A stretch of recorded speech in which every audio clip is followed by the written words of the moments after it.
Ce diaporama commenté a pour objectif de vous aider à construire le croquis intitulé « Les contrastes de développement en Afrique » et de vous permettre, en observant les documents qui vous sont proposés et en écoutant le commentaire, d'acquérir les connaissances nécessaires. L'Afrique est un vaste continent, comme on peut l'observer sur ce montage qui présente la superficie de l'Afrique comparée à d'autres États du monde. Avec plus de 30 millions de kilomètres carrés, l'Afrique représente 20% des terres émergées. Elle accueille aujourd'hui 1 milliard d'habitants, sur plus de 7 milliards que compte aujourd'hui le monde. Cette population ayant pour particularité d'être en fort accroissement du fait de la transition démographique dans laquelle se trouvent encore de nombreux pays d'Afrique. Sur plus de 50 États en Afrique, 34 sont des PMA, c'est-à-dire des pays les moins avancés. Ils sont représentés ici en jaune sur la carte. Ils sont situés en Afrique subsaharienne,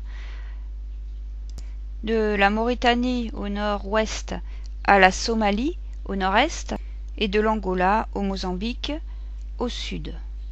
Un autre diaporama vous permet d'apprendre à localiser ces PMA. À l'opposé des PMA se trouve l'Afrique du Sud. C'est un pays émergent et d'ailleurs un des pays émergents les plus importants puisqu'il fait partie des BRICS, Brésil, Russie, Inde, Chine et Afrique du Sud. C'est le pays le plus puissant du continent, dont l'influence s'étend au moins sur l'ensemble de l'Afrique. Mais l'Afrique du Sud n'est pas le seul pays émergent du continent. On retrouve en effet le Maroc, l'Algérie, l'Égypte et le Nigeria.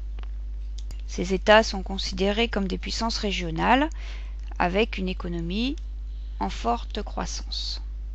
À cette étape de la réalisation du croquis, vous devez avoir ainsi représenté en jaune les PMA, en rouge l'Afrique du Sud et en orange les autres États émergents. Ce sont ces États-là que vous devez apprendre à localiser. Ceux qui restent en blanc correspondent à des États en situation intermédiaire. C'est seulement à la fin que vous pourrez les colorier. Vous pouvez maintenant colorier ces États qui restaient en blanc dans la couleur orange, mais beaucoup plus pâle que les choix faits pour les pays émergents, montrant ainsi que ces États sont dans une situation intermédiaire entre les PMA et les pays émergents.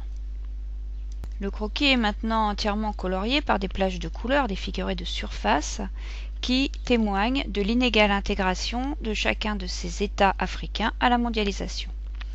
On fait apparaître aussi l'inégal développement avec les PMA qui sont réputés pour être les États parmi les moins développés du monde.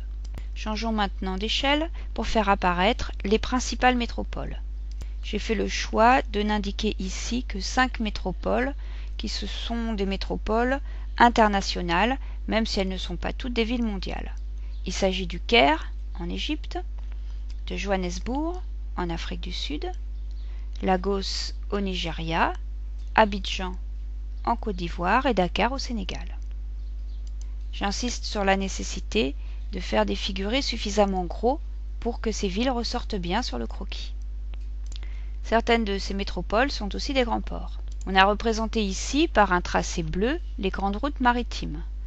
Un trait plus épais, passant par la Méditerranée, le canal de Suez et la mer Rouge pour une des grandes routes maritimes à l'échelle mondiale, et un tracé un peu plus fin pour la route maritime qui contourne l'Afrique. Vous noterez d'ailleurs que les pays émergents sont tous situés sur les littoraux. La possibilité d'exporter des marchandises permettant en effet une croissance économique plus facile. La croissance économique, en particulier dans les pays émergents, est favorisée par les IDE, investissements directs à l'étranger, qui sont représentés ici par des flèches rouges. Les exportations, quant à elles, sont représentées par des flèches marron. Il s'agit principalement de matières premières ou de sources d'énergie, mais d'autres exportations, bien entendu, concernent l'ensemble des pays d'Afrique. Cette inégale intégration des territoires dans la mondialisation conduit à des flux d'un autre type, des flux migratoires, à l'intérieur même du pays.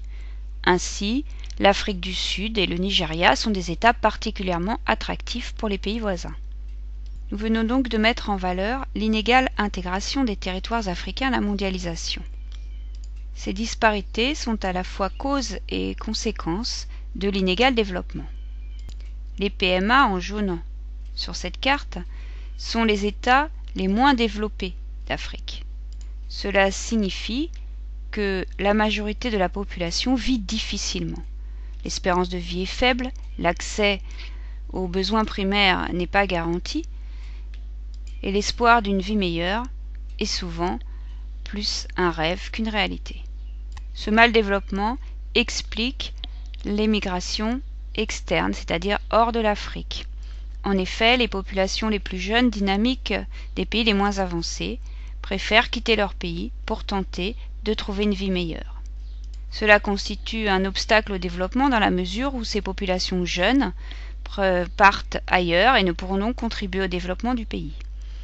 D'un autre point de vue, bien souvent, ces populations renvoient dans leur pays, dans leur famille, des sommes d'argent assez considérables puisqu'elles sont supérieures à l'aide au développement auxquelles contribuent les autres pays du monde. Les conflits sont un autre obstacle au développement. Ils sont particulièrement nombreux dans la zone ainsi délimitée par un tracé noir, conduisent à des déplacements de population qui vivent parfois dans des camps de réfugiés de manière extrêmement difficile et découragent également les investissements étrangers. Une autre difficulté majeure à laquelle l'Afrique doit faire face, en particulier le sud de l'Afrique, c'est la prévalence du virus du sida. Dans les zones hachurées ici sur la carte, plus de 10% des adultes sont porteurs de ce virus. Ce croquis est maintenant terminé. Voici la légende qui permet de reclasser tous les éléments que nous avons placés progressivement sur le fond de carte. Cette légende est divisée en 3 parties.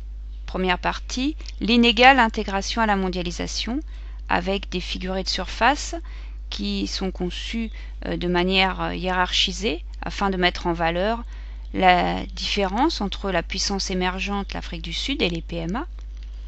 Deuxième partie, les obstacles au développement, sachant que pour certains, comme l'immigration externe, on peut aussi y voir un certain atout avec les transferts financiers qui sont les retours que font les populations immigrées vers leurs familles.